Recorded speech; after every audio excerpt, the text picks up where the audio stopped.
everyone, welcome back to my channel. So yes, today I'm gonna dive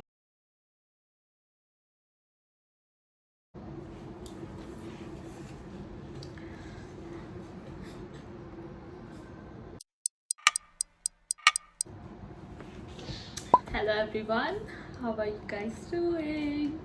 Welcome back to my channel. And yes, today's topic is scope of physiotherapy in Canada.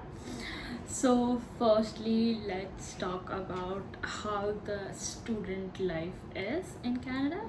So some of you all don't know that I am still studying. I'm studying as a healthcare professional. I want to be in healthcare administration, so I'm studying healthcare administration and service management from Conestoga College. So Conestoga College is in Kitchener. So I have been living in Kitchener since a year now, and for the monthly expenses, I am also working part-time as a beauty advisor at Sally Beauty Supply Store, which is a USA and Canada owned brand.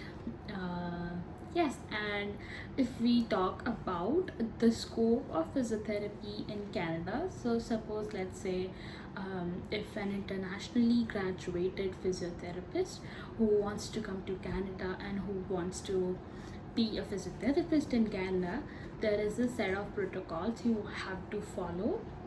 There are a few steps which needs to be followed in order to become a licensed physiotherapist in Canada. We all know, like some of you are already physiotherapists, and you know that in India you guys are registered with the respective state licensing process. For example, for Maharashtra, it is Maharashtra ODBT Council. For Gujarat, it's Gujarat Council of Physiotherapy. And every other state in India have their own licensing procedure. Just like that in India, in Canada, there is a full set of process which you need to follow in order to become a licensed physiotherapist in Canada.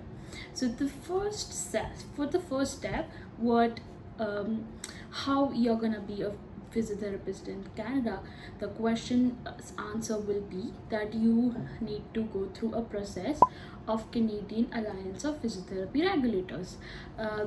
So in India, like I said, like in Maharashtra, there is a Maharashtra OTPT Council.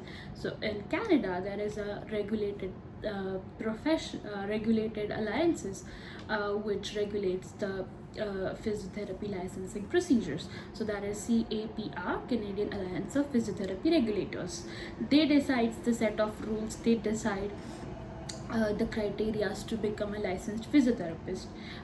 So according to them, they have created few exams, which is PCE, which is the written component of the exam, and the OCE, which is specifically for the Ontario province, which is a practical exam for the licensing process.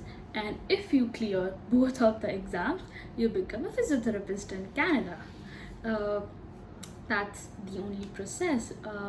Well, it's not easy for everyone. Only 41% of internationally graduate physiotherapists can clear that in the very first attempt. But there are a few classes and there are a few mock tests available out there, which you can which you can refer to study. There are study groups available on multiple platforms on social media, YouTube, Telegram. So that makes it much easier for you to study for that. Now let's talk about the exams and what are the positions you can work in between the exam. So the very first, once you are not licensed, you can work as a PTA, which is a physiotherapy assistant. So after clearing the PCE, you can then work as a physiotherapy resident, and once you clear the OCE, which is the clinical exam, you can become a physiotherapist, which is like the licensed physiotherapist. You are allowed to prescribe exercises. and you will no longer work under the physiotherapy resident, uh, and you will work with the PTA, and the PTAs, which are the assistants, and the physiotherapy resident will follow what you will say. uh, Other than that, there are few ways to come to Canada.